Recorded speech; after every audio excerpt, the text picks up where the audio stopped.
अस्सलाम वालेकुम दोस्तों ड्रामा सीरियल माँ नहीं सासू में कि नेक्स्ट एपिसोड में आप देखेंगे कि आरूज आखिरकार अदालत पहुंच जाती हैं और वो सलमान, इदरीस और शाइस्ता पर केस कर देती हैं कि इन लोगों ने हमारी हर चीज़ पर कब्जा कर लिया है, हमें घर से भी निकाल दिया और अब मेरी बेटी को भी मुझसे छीन कर ले गए हैं। सलमान अपनी बेटी को ले जाकर जब शाइस्ता बेगम को देता है तो शाइस्ता बेगम बड़ी खुश होती है कि तुमने बहुत अच्छा काम किया है, अपनी बेटी को लेकर आए, अब हम सुकून से मिलजुल कर रहेंगे और उन दोनों माँ बेटी को वहीं पर सड़ने दो। वो जिस घर में रह रही है वो उसी के ही काबिल है। लेकिन यहाँ पर शाइस्ता बेगम को इस बात का बिल्कुल भी अंदाज़ा नहीं है कि जिस महल में वो रहकर खुश हो रही है उनकी ये खुशी बस चंद दिनों की ही मेहमान है, क्योंकि इदरीस साहब तो शाइस्ता के लिए तलाकनामा तैयार करवा रहे हैं ताकि वो शाइस्ता को तलाक देकर इस घर से बाहर निकाल दें। दूसरी तरफ आरूज भी इस घर में पुलिस लेकर आ जाती हैं और पुलिस सलमान को पकड़ कर के ले जाते हैं, जिसके बाद बेचारी शाइस्ता की खुशियाँ तो दरी की दरी रह जाती हैं और साथ ही साथ इदरीस की भी,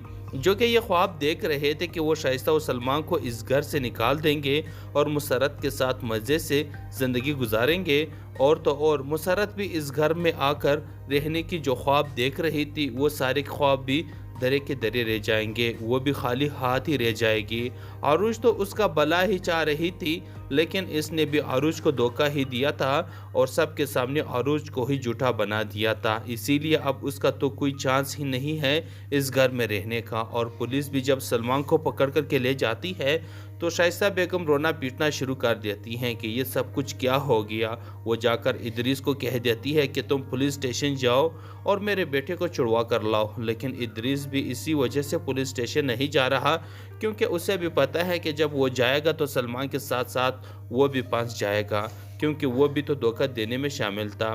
तो इस तरह बहुत जल्द ये तीनों तो अपने अंजाम को पहुंच जाएंगे और जो जाल इन्होंने आरूज और मेहरीन को फंसाने के लिए बिछाया था अब वो खुद ही इसमें फंस जाएंगे।